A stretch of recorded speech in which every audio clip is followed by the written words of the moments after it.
am super excited to bring loops to you guys today. I have just a random collection of everything from a heavy resistance loop to a very light resistance loop. You can find these at your local Target. You can find them on Amazon. If you want to know which ones I use, you're welcome to send me a message anytime and I will let you know. They're very inexpensive.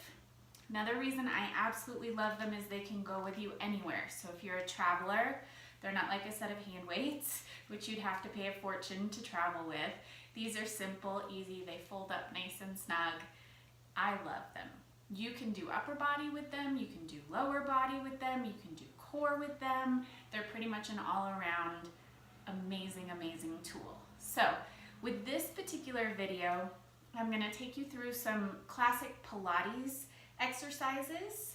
Obviously we'll use our core, but we're gonna be focusing on the outer edges of the seat, the outer portion of the leg, and then of course incorporating all those muscles that work in concert with those. But that will be our focus. So for this one, I'm gonna have you start with perhaps a medium resistance loop. So this is one of my mediums. You can see it doesn't have a ton of give. It's not super stretchy like this is a super light one. And what you're gonna do is you're gonna take it and slide it up around your thighs. So you want it just a couple inches up above your knees. And the reason I say start with a medium is because you may discover once you start going through the exercises that depending on your fitness level currently, maybe this isn't enough for you, in which case you could layer another one on. You could layer a light, you could layer another medium, you could layer a heavy, depending on how you feel. The only thing I don't want you to do is layer so heavy on the resistance that you lose your form, right? But we know that. So what I'm gonna have you do, once you've got your loop in place, you're gonna come down on your side. And you have a couple of options here. You can use your bottom arm as a pillow, which is my preference, or you can come up onto your forearm. If you're coming up onto your forearm, make sure your elbow is underneath your shoulder and that you're pressing the earth away so you're not sinking down into your body, but you're pressing away instead. I do not recommend this because it's almost impossible to keep a neutral alignment between the ribs and the hips in this position. I understand the desire to support your head. I'd rather see you put a pillow underneath your head than do this because this causes us to drop through the center. So anyway, you're gonna pick your positioning.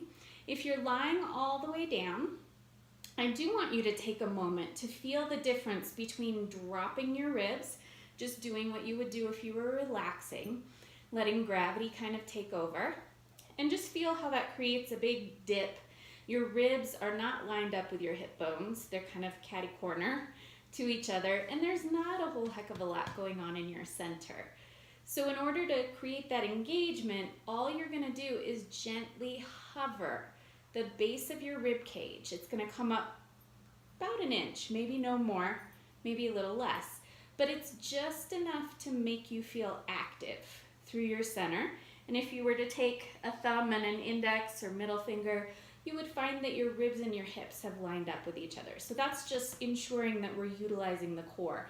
If you're up on your forearm, you're just pushing the earth away, lifting through your center, right? So we have the loop around the thighs. We're gonna start with the knees bent so that we've got the ears, the shoulders, the ribs, the hips, and the heels all lined up together. And then you're just gonna take that top leg and you're gonna move it forward. So you're not changing the position of your thigh. Your knees are pointing straight toward that corner there. If you have a mat, it's kind of toward the bottom corner of your mat. And all you're gonna do is lengthen that front leg so you can see your foot. We're still lifted through our center and we're just gonna come up and down and up and down. So your knee and your thigh are pointing straight ahead. We're not letting them turn up toward the ceiling. We're keeping that lift in the center. And you should start to feel this on the outer edge of your seat, outer thigh region, pretty quickly.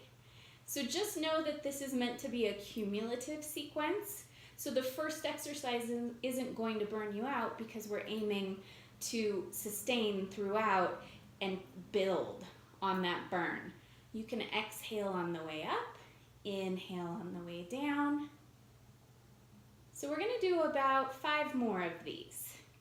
And you're moving nice and slowly, just working with the resistance of the loop.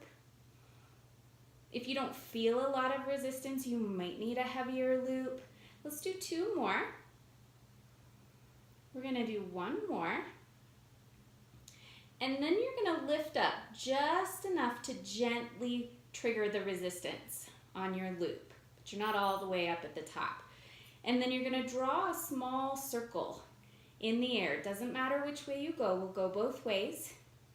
And I want you to take a full breath for every circle. So you're breathing strong into your center. Should start to feel that burn right about now. And as your leg moves, you want your upper body to be still. That breath is engaging it, controlling it. We're going to do 2 more in this direction. And then you're just going to reverse the direction of your circle. Take it the other way. Think about it as a nice full clock face that you're drawing, with the 12 o'clock being that emphasis right into the top of the loop. You should definitely be feeling it by now. So these segments that I'm doing with the loop, they're meant to be quite short so that you can throw one in here and there. You can also put them all together for a complete workout. Let's do 2 more circles. Let's do 1 more. And then I'm just going to have you bring it in for a moment, and if you're feeling the burn, you can kind of tap out that region that's doing the work. So when you're ready, we're going to lift back up through the center. We have 1 more exercise to go in this sequence. Take that leg, extend it back toward that corner, lift up so that you're finding the resistance of your loop. Make sure your pelvis is in neutral, so it's not tucked under you, your tailbone's not jutting behind you. Ribs and hips are on the same plane. And just inhale, sweep your leg forward. Exhale, sweep your leg back. It may not actually go behind you. Inhale forward, exhale back. You want to keep the pelvis nice and still, so as long as you have the balance for it, that hand on your hip is really helpful. And that foot is staying in line with the hip so the leg is parallel to the floor. Inhaling forward, exhaling back. Let's do this about 4 more times. And again, this is just meant to be a quick little burn session for that outer hip. Let's do 2 more. Good, let's do 1 more. And then bring that leg in, and 1 more time. Give it a nice tap out. So all you need to do is flip yourself over, come to the other side, and follow the same directions so that you're even on both sides. If you have any questions, let me know. If you want to add on another one of the loop segments, make a bigger workout out of this, that's awesome. And I will talk to you later.